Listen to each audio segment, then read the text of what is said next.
काली खांसी के लिए, शिद्दत वाली खांसी के लिए नुस्खा नोट फरमाएं।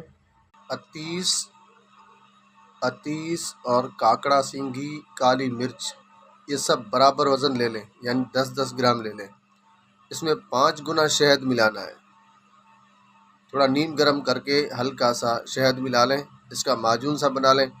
1 ग्राम सुबह, दोपहर, शाम खिलाएं। चंद दिनों में काली खांसी, जिसके अंदर सांस लेना भी मुश्किल हो जाता है, वो ठीक हो जाएगी। बहुत बहुत शुक्रिया।